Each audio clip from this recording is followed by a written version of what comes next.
नमस्कार. आपण प्रत्येक कुठल्याही मंदिरात जावं, आपण प्रत्येक मंदिरात बघतो की कासव तिथं सुरुवातीलाच असतोय. म्हणजे असं का, की समजा आता मंदिरात काय असतंय, प्रत्येक मंदिर देवाच्या पुढे त्याचं वाहन असतं. म्हणजे शंकराचं नंदी असू दे, गणपतीचा उंदीर असू दे, अशी सगळी वाहनं जी असतात ती मंदिरात त्याच्या असतेली. पण कासव असा एक कॉमन गोष्ट आहे की सगळ्याच मंदिरात असत्या. मग कासव का असतंय ह्याच्या पाठीमागची एक कथा आहे आणि ते कथेनंतर ते का असतंय मी तुम्हाला सांगतो. ज्यावेळी समुद्र मंथन करायचं होतं, अमृत समुद्रातून बाहेर काढायचं होतं, त्यावेळी देव आणि दानव एकत्र आले ते समुद्र मंथन करत होते तर आपल्याला माहिती आहे.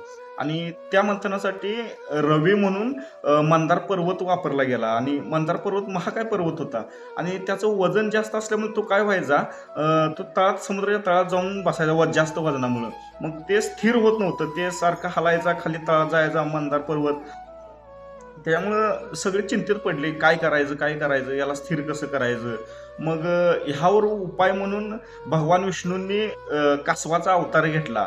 तो विष्णूचा 10 अवतार आहे, त्यामध्ये तो दुसरा अवतार कासवाचा अवतार आहे आणि तो अवतार घेतला आणि त्या मंदार पर्वताच्या तळाशी गेलं आणि तिथं महाकाय कासव होऊन आपल्या पाठीवर तो मंदार पर्वत बसवला आणि त्यानुसार ती घुसळण केली, आणि समुद्र मंथन केलं आणि त्यातनं अमृत बाहेर आलं. मग ते अमृत देवन विष ती पुढची गोष्ट आहे. पण महाकाय होऊन विष्णूंनी अवतार घेतला आणि त्या मंदाराला मंदार पर्वताला स्थिर केलं म्हणून स्थिरतेचं प्रतीक, एक स्थैर्याचं प्रतीक, स्थिरतेचं प्रतीक, मजबूतीचं प्रतीक म्हणून कासवाकडे पाहिलं जाते. आणि कासव हा शांत, संयमी आणि दीर्घायुष्य आहे आणि ती म्हणून तो प्रत्येक मंदिरापाशी ठेवला जातो. भगवान विष्णूचं स्वरूप म्हणून कासव प्रत्येक मंदिरामध्ये असतोय. आणि कासव दीर्घायुष्य असल्यामुळं आणि शांतता स्थिर असल्यामुळं मंदिरामध्ये जी पॉझिटिव्ह एनर्जी आहे, शांततेची जी एनर्जी आहे, शांतता आहे, मजबूती, मग ती सगळी तिथं स्थिर राहावी. मंदिरात असणाऱ्या वाईब्स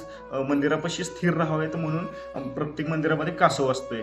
आणि म्हणून आपण ते कासवाला सगळ्यात प्रथम नमन करून आपण स्वतःला शांत, मजबूत आणि स्थिर ठेवण्यासाठी कासवाच्या सुरुवातीला पाया पडतो, नंतर आपण मंदिरात प्रवेश करतो. थँक्यू.